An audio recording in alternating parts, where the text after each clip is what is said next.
Sa video na ito mga ka-dreamers, dahil sa inulan tayo nito nga buwan ng Marso 2024, ito, nagpahabol tayo uli ng ating kamuti crops plantation. Nabubuhay na po siya. Sa gitna ng tindi ng init, ginagawan po natin siya ng pamaraan. Dinidiligan po natin mga ka-dreamers yung ating punlang kamuti crops. Ayan, si Mama, yung katuwang ko dito, kasalukuyang nagdidilig ng ating mga pananim. Yung ating kamuti crops. Habang ako naman ay kinultivate itong 3 hektarya, dahan-dahan. Dahil sa di namin ni Mama makakayanan na punlaan itong 3 hektarya ng iba't ibang crops, ay ginagawan po namin ng pamaraan habang nasa season po tayo ng paghanda ng ating munting sakahan. Dahan-dahan na po kami nagpunla. So yung ating punlang buwan ng Pebrero ay malalaki na po siya. Doon ko nakikita yung blessing ng Diyos sa kabila nitong tindi ng init. Pero may ulan. Kaya sinamantala ko yung pagkakataon. Nagpunla kami kaagad ng mga kamuti crops, ito mga ka-dreamers, dahil sa pangarap po talaga natin na punlaan itong buong kapatagan hanggang dun sa paakyat ng kabundukan. Itong 3 hektarya, pupunuin natin ng kamuti crops sa hinaharap para matulungan yung ating mga puno ng niyog na magiging productive sa hinaharap. Kaya kung mapapansin niyo dito sa lugar na ito mga ka-dreamers, mula doon ay tuluyan na po natin siyang nalilinis. Ito yung pang-apat na bahagi na ating planong punlaan ng kamuti crops sa gitna ng tag-init. Sakali kasi di po natin kakayanin yung pagdidilig dahil sa sobra pong hina yung ating source of water. Dito pa lang to.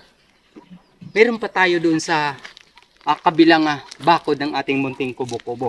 Dahil yung ginagawa namin ni Mama ay dito muna sa palibot ng aming munting kubo-kubo ipupunla yung mga kamuti crops dahil sa nasa bakuran natin yung ating source of water.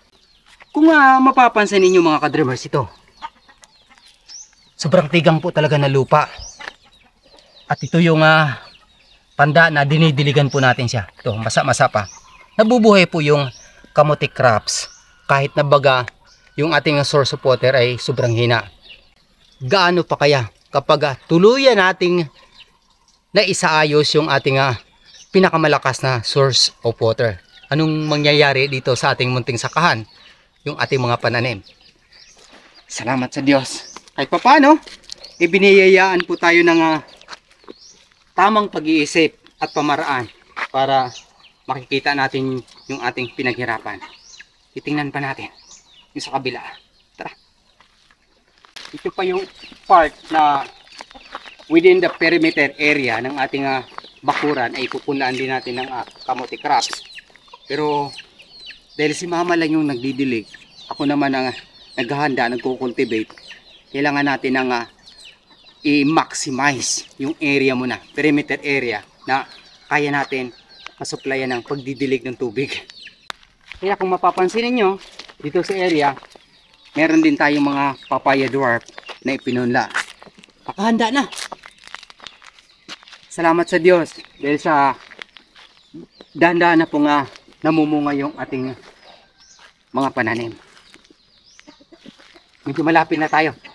Ito naman yung isinunod natin mga ka-dreamers. Ilang araw pa lang to. Halos na sa 10 araw pa lang siya, pero dahan-dahan na po siyang nananahon. Ganun kabilis yung kamuti crops na ipunla. Sa maliit na patak ng tubig ay nabubuhay po siya. Praise God! Dito, sa lugar na ito ay araw-gabi po yung aming pagsusulikap ni Mama. Sabi ko nga, 2 lang kami rito. Dahil sa kulang tayo sa financial, para magkaroon tayo ng katuwang i-cultivate tong lugar na ito, yung kabuhang 3 hektarya. Kaya kailangan namin ng mathematical na pagkilos. Hirap, di ba? Sa gitna ng tindi ng init, nagpunla tayo. Ito yung inihanda natin. Sa Cebuano terminology, ay nakaabang na. Pagdating ng bugso at patak ng ulan na mas malakas, dito na uusbong yung ating mga pananim. Pero teka, dahil meron pa tayong isang area na ihanda naman sa susunod na linggo. Pupunlaan din natin ng kamote crops para magkaroon tayo ng sapat na binhi sa hinaharap. Puntahan natin. Tara. So, itong lugar na ito mga ka-dreamers, nalilinis natin at nabubungkal dahil sa paghahanap natin ng pain sa ating mga taan. Napapakinabangan natin. So, ito yung lilinisin ko. Tanggalin yung mga damo. I-recultivate itong area na ito. Hanggang doon sa area na yan, ay pupunlaan po natin ng karagdagang kamote crops. Sa gitna ng tindi ng init kapag hindi pa tayo inabutan ng ulan. Kaya matrabaho pa. Hindi lang tong mga damo na to na susupilin natin. Ika nga, sa Cebuano terminology, ang tawag dito ay pag-uukay, huhukayin yung lupa. Ito kasi gagamitan natin ito ng sarol para magiging malinis. Meron pa yung ating mga tambak na mga dahon ng niyog. Ito.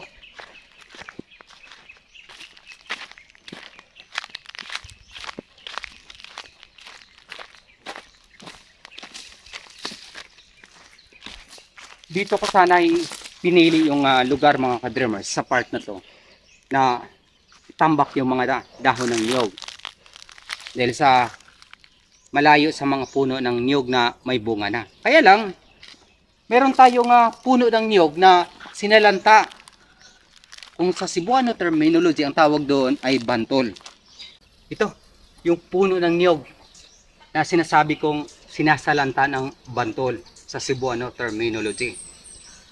Para tuluyan natin siyang masusunog, dito natin ililipat yung mga tambak na dahon ng niyog na nalalagas para malinis. So, mayroon tayong sapat na area na pagtambakan dito sa part na to. Para palitan naman natin sa inaharap ng panibagong punla ng puno ng niyog. Kaya kung baguhan ka pa sa aking YouTube channel, Dreams Visions TV, maaari niyo po akong tulungan sa pamamagitan ng inyong pag-follow at pag-subscribe. At sa hinaharap sa aking mga pangitaing panaginip ayon sa Biblia, mga tanda at kababalaghan bago ang dakilang araw ng Panginoong Hesukristo. Hanggang sa muli, maraming salamat sa pakikinig at pag-subscribe. Papuri sa Diyos, sa ngalan ng Ama, ng Anak at ng Espiritu Santo. Amen. God bless!